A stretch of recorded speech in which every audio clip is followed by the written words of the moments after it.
secrétaire général de l'Institut 1717, Olivier Rouault.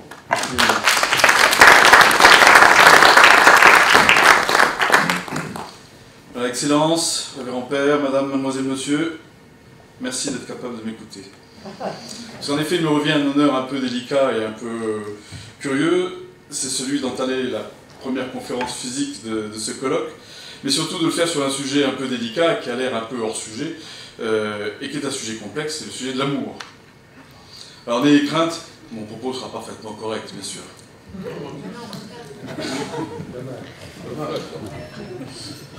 Malgré les apparences d'une longue digression philosophique, n'ayez crainte non plus, je reviendrai au sujet principal. Mais je suis obligé de commencer par les fondamentaux, et vous comprendrez très vite le rapport avec le sujet qui nous préoccupe. Quand on parle d'amour, bien sûr, on évoque une multitude de sentiments. Je suis désolé, j'ai des loups qui ne tiennent pas bien, mais je vais faire avec. Une multitude de sentiments et de sensations différentes. Ce seul verbe français renvoie à une très grande variété d'attachements, du chocolat à la femme de sa vie, en passant par le pass sanitaire, la course à pied. Non, pour le pass sanitaire, c'est pour rire. Ça n'a rien à voir avec l'amour. Les Grecs, auxquels les Russes et les Français doivent l'essentiel de leur civilisation commune, étaient très précis quand ils évoquaient l'amour. Il y avait, par exemple, la storgé, qui décrivait l'amour familial, l'amour d'une maman pour son fils ou sa fille pour son enfant. Il y avait l'agapé, l'amour universel, l'amour désintéressé, l'amour inconditionnel. Il y avait aussi l'éros, bien sûr, le dieu primordial de l'amour et de la puissance créatrice, l'amour physique. Il y avait aussi la philia, l'amitié, la camaraderie, le plaisir de la compagnie, la forme d'amour que l'on porte à un groupe social. C'est certainement la forme d'amour qui nous réunit aujourd'hui. Et puis la philautia, l'amour de soi-même, la compassion pour soi-même, aussi l'amour propre, peut-être aussi le nombrilisme. Ces formes d'amour peuvent toujours s'associer entre elles. Et chacune d'entre elles peut s'éprouver à des degrés très différents naturellement. Mais toutes permettent aux hommes d'apporter le meilleur d'eux-mêmes vers le but auquel ils se dédient. L'amour est un sentiment incroyablement puissant, doté de pouvoirs intrinsèques, de pouvoirs peut-être même préternaturels, c'est-à-dire en marge des lois de la nature, ou bien constituant même des sortes de traces fossiles des nombreux pouvoirs dont disposaient nos premiers ancêtres quand ils vivaient dans l'Éden avant la faute originelle. Ainsi, rappelons-le malgré tout, c'est l'amour qui pousse Dieu à se faire homme pour sauver l'humanité. C'est l'amour qui pousse un homme à prier, à honorer son Créateur et sa Sainte Mère. C'est l'amour qui pousse un homme et une femme dans les bras l'un de l'autre. C'est encore l'amour qui pousse une mère à veiller, une mère, papa aussi, à veiller sur un petit, et avec les courages d'une lionne souvent. C'est l'amour qui pousse un homme à travailler toute sa vie, une terre ingrate, pour nourrir les siens. C'est aussi l'amour qui pousse un homme, et très souvent une femme aussi, à se battre et à mourir pour la défense de sa patrie, de sa famille, de ses idées. C'est bien l'amour qui pousse un jour un enfant à veiller sur ses parents âgés. C'est l'amour qui pousse chacun de nous à s'embellir, à se former, à s'améliorer, à se maintenir, à progresser. Et puis, c'est l'amour qui engendre les plus belles poésies, les plus grandes tapisseries, les tableaux les plus magnifiques, les sculptures, les réparations de micros, qui poussent les hommes aux plus incroyables découvertes et aux inventions prodigieuses. Bien sûr, l'amour ne concerne pas que les hommes entre eux, il concerne aussi les peuples et les nations par exemple, et c'est le sujet qui nous intéresse, mais soyez patients, nous y reviendrons. Néanmoins, l'amour c'est compliqué, c'est terriblement compliqué. Par l'amour, on vient de le voir, on peut accomplir des prouesses, mais on peut aussi réaliser des ignominies. C'est plus difficile à accorder qu'un piano à queue de concert, l'amour. Aucune théorie, aucun théoricien d'ailleurs n'a pu saisir la complétude du sentiment amoureux. Pourtant, il y en est un psychologue, un psychopsychologue qui s'appelait Isaac Rubin, qui est l'un des premiers à s'être penché sur ce thème, c'était dans les années 70, et il proposait de considérer l'amour sous trois composantes principales. Il y avait l'attachement à une personne, donc considérer qu'on a besoin de l'autre pour satisfaire ses besoins de bien-être, de bonheur.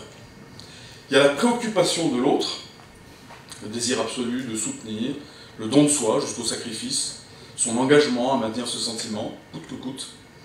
Et puis bien sûr un sentiment d'exclusivité, c'est-à-dire la fidélité, la constance, la permanence. Contrairement à l'amitié, qui est en général assez réaliste, l'amour est idéaliste, et c'est là que réside à la fois sa force et sa faiblesse.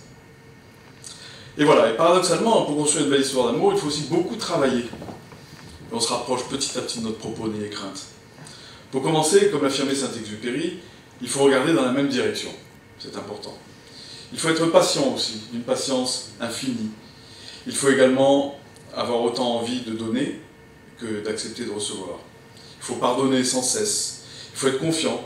Il faut être très à l'écoute. Il faut beaucoup travailler à se connaître, à se comprendre, et ce en permanence, puisque chacun évolue tout au long de sa vie. Et puis, il faut tenter sa chance. La peur de s'engager, d'ailleurs, l'un des éléments les plus nuisibles de l'histoire d'amour. Un grand mal de nos temps, d'ailleurs. Pourtant, comme l'écrivait récemment une universitaire talentueuse, il n'y a point de salut sans courage, ni sans l'affirmation farouche de ce que nous sommes. Et oui, il faut du courage pour aimer, et autant pour accepter d'être aimé. Et il faut affirmer farouchement son sentiment si on veut s'installer dans une histoire pérenne. Et là, petit à petit, j'espère que vous me voyez venir. En réalité, il n'existe pas d'amour impossible.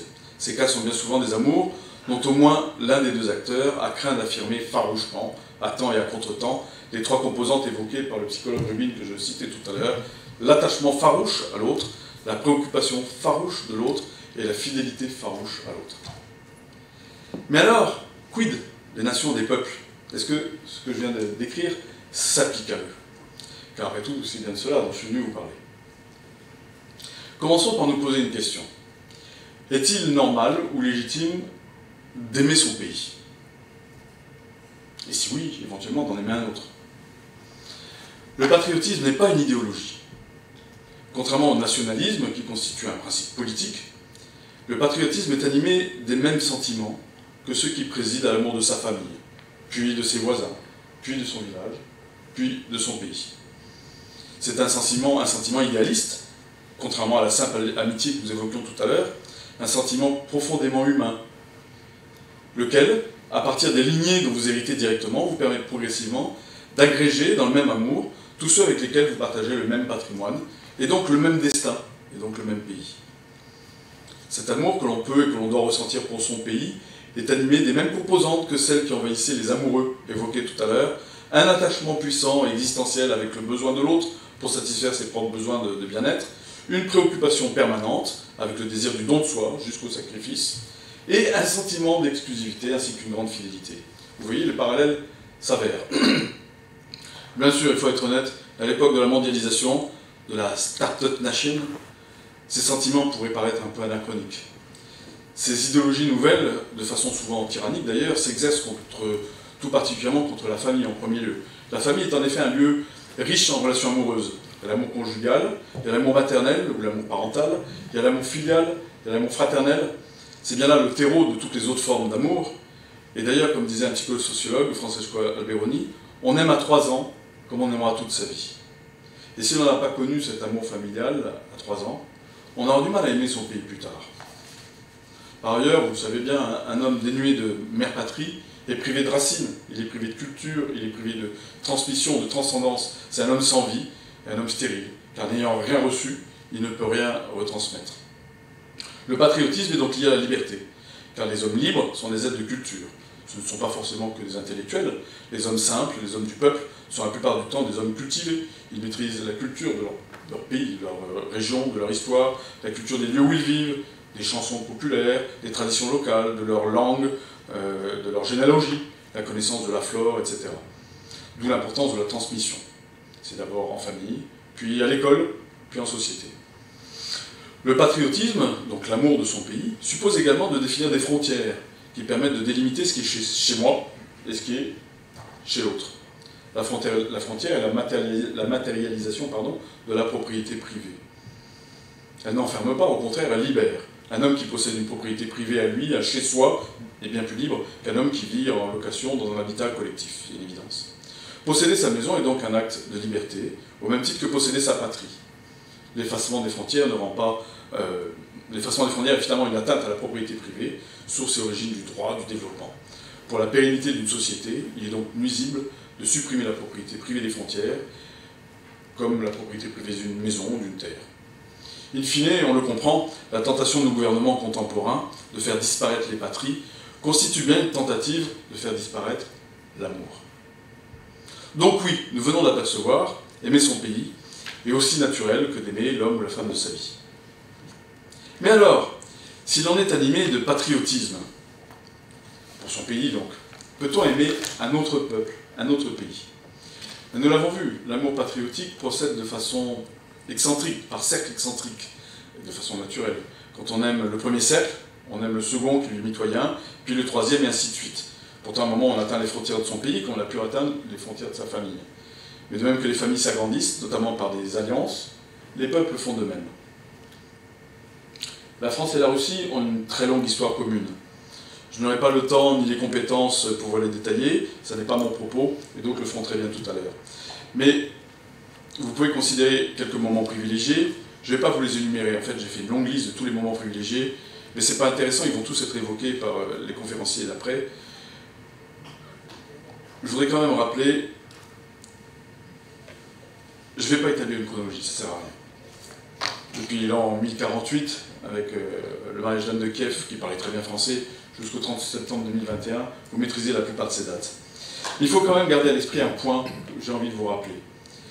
Les Russes, dont la frontière la plus proche de la France, c'est Krasnodar par exemple, c'est à 3000 km de Strasbourg, au travers des terres, font de la politique, du commerce, des sciences, de la musique, des mariages, du sport, des combats, de la gastronomie, aux côtés des Français depuis près de 1000 ans. Notons pour la chronologie comparative qu'il y a 1000 ans, les États-Unis d'Amérique, dont la côte la plus proche est à près de 8000 km de nous au travers de l'océan Atlantique, n'existaient pas du tout, même pas en gestation. Pourtant, en France, nos dirigeants continuent mystérieusement à développer une alliance avec un pays lointain, dont la culture et les ambitions nous sont profondément éloignées, dont les valeurs se détériorent chaque jour un peu plus, au détriment d'un pays qui nous est proche géographiquement, historiquement, culturellement, spirituellement aussi, dont les valeurs, pour le moment, en tout cas, tiennent encore un peu le choc du mondialisme, de la déculturation, de la déchristianisation. Pour le moment. Mais quelle tristesse que ces choix. Où en sommes-nous aujourd'hui? Il semble que la relation amoureuse entre nos deux patries ne soit pas à son niveau optimal. Pour reprendre les trois fameuses composantes évoquées tout à l'heure en matière d'amour, l'attachement ne me paraît pas particulièrement solide. La préoccupation de l'autre ne m'apparaît pas vraiment. Le sentiment d'exclusivité, franchement, il n'y est pas. Et ce, même s'il ne faut pas confondre, bien sûr, les peuples et leurs dirigeants, je ne vous ferai pas une conférence là-dessus.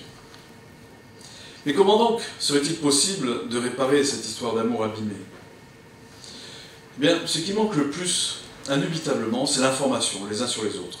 Ce que le français de base en France aujourd'hui, en 2021, c'est de la Russie, c'est exclusivement par le biais d'une presse vendue à des intérêts qui sont proactivement hostiles à tout rapprochement entre nous. Chercher à qui le crime profite, bien sûr. Il se trouve que le russe de base n'est pas mieux informé sur la France. Ce qui manque encore, ce sont les approfondissements linguistiques. Quand on pense qu'Anne de Kiev et Catherine II parlaient parfaitement le français, et que jusqu'à la Révolution de 1917, la majorité de l'élite intellectuelle ou morale de la Russie parlait cette langue, on mesure le chemin accompli. Quant aux Français locuteurs de russe, ils sont incroyablement peu nombreux, anormalement peu nombreux en France. Donc français, apprenez le russe, et faites-le étudier par vos enfants, bien sûr. Ce qui manque toujours, ce sont des partenariats, notamment dans tous les domaines, mais notamment dans le domaine universitaire et culturel. Et puis, ce qui cause le plus de difficultés à la relation franco-russe aujourd'hui, et qu'il faut combattre, c'est clairement cette tentation atlantiste, et les mensonges qui la promeuvent, qui inclinent chacun vers un monde corrompu, au détriment de leurs relations propres. Nos jeunes, notamment, doivent réapprendre chacun dans leur pays à aimer leur patrie, leurs traditions, leurs racines chrétiennes, puis à tisser des liens avec l'autre. Cela ne viendra pas de nos gouvernements, mais de nous, de chacun de vous ici présents, de chacun de vos amis que vous saurez convaincre, des journalistes, des députés auxquels vous écrirez, des jeunes que vous séduirez sur le sujet, des partenariats qu'il faut créer, de nos associations que vous soutiendrez bien sûr, notamment l'Institut 1717 et le dialogue franco-russe, des voyages que vous accomplirez régulièrement, allez plutôt en Russie qu'en Thaïlande, des familles de l'autre patrie que vous attacherez à fréquenter, de vos efforts pour apprendre la langue de l'autre, lire ses livres, écouter sa musique. J'irais même jusqu'à dire qu'il est possible que le salut du monde dépende de cette attitude, de votre attitude ici. Je voudrais conclure. De même que je puis clamer fièrement ou farouchement à la femme que j'aime, je vous aime parce que je ressens un attachement puissant pour vous, j'ai besoin de vous pour mon bien-être et mon bonheur, je ressens une préoccupation permanente à votre égard, je souhaite vous faire don de moi-même, jusqu'au sacrifice, vous aider en tout. J'éprouve pour vous un sentiment d'exclusivité, de fidélité totale pour toujours. Mais de même, je tiens à le clamer ici, je vous aime mes amis russes, en dépit de l'adversité, en dépit de toute raison, en dépit de la logique du monde, en dépit de nos gouvernants qui sont sélectionnés et formés à l'étranger avant de présider à notre destin. Je vous aime parce que moi, Français, je ressens un attachement puissant pour vous. Je ressens une grande préoccupation à votre égard. J'éprouve pour vous un sentiment de fidélité qui remonte à plus de 1000 ans. Je vous aime parce que je reconnais nos valeurs communes et anciennes, que je ne partage pas avec tout le monde. Je vous aime parce que j'ai confiance en nous et en la fécondité de notre relation. Et parce que je sais que moi aussi, je puis travailler à notre bonheur commun. Merci.